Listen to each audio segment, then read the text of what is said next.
বেশিরভাগ দল চাইলেও সাংবিধানিক ও সংবিধিবদ্ধ সংস্কার নিয়োগ কমিটির পক্ষে নয় বিএনপি। এর পরিবর্তে আগের আইনের সংস্কার করে স্বচ্ছতা ও জবাবদিহিতার নিশ্চয়তা চায় দলটি। তবে জাতীয় ঐক্যমত্য কমিশনের বৈঠকে দ্বিকক্ষ বিশিষ্ট পার্লামেন্টের বিষয়ে একমত বিএনপি। এদিকে জাতীয় নাগরিক পার্টি এনসিপির অভিযোগ, বিএনপি সহ দু একটি দলের কারণে আটকে আছে জুলাই অভ্যুত্থানে জন আকাঙ্ক্ষার সংস্কার। সাজ্জাদ জাহানের প্রতিবেদন।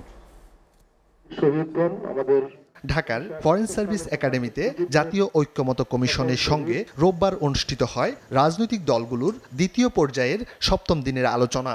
এদিন আলোচনা হয় সাংবিধানিক ও সংবিধিবদ্ধ প্রতিষ্ঠানের নিয়োগ কমিটি নিয়ে। এর সাথে যুক্ত হয় দ্বিকক্ষ বিশিষ্ট সংসদ গঠনের সিদ্ধান্ত। দিনের শুরুতে কমিশনের সহসভাপতি অধ্যাপক আলী রিয়াজ হতাশা নিয়ে বলেন, ঐক্যমত গঠনে আশাব্যঞ্জক অগ্রগতি হয়নি।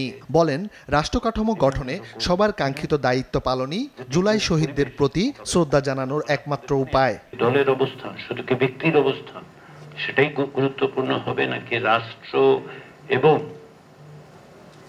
দেশের স্বার্থকে আমরা আরো একটু বিবেচনা করব?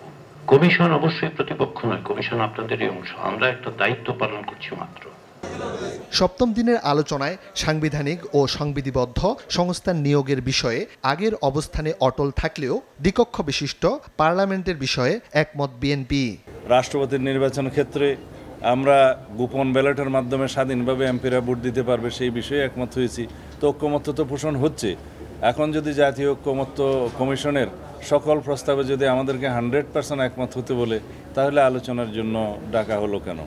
তবে জামায়াতে ইসলাম, এনসিপি সহ অন্যান্য দলগুলো বলছে, প্রধানমন্ত্রীর হাতে যাতে ক্ষমতা কক্ষিগত হয়ে না পড়ে সেজন্য সাংবিধানিক নিয়োগ কমিটির পক্ষে তারা। আমরা অপোজিশন, পজিশন এবং আরও রেসপেক্টেবল লোকদেরকে নিয়ে একটা ব্যালেন্সড কনস্টিটিউশনাল কমিটি গঠনের প্রস্তাব দিয়েছি। এটার সাথে আমরা একমত।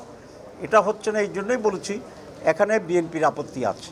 সব মিলিয়ে মনে হচ্ছে যে মৌলিক সংস্কারের জায়গাটা বিএনপি এবং তার সঙ্গে সমমনা কয়েকটি দল তাদের কারণে আসলে আটকে আছে।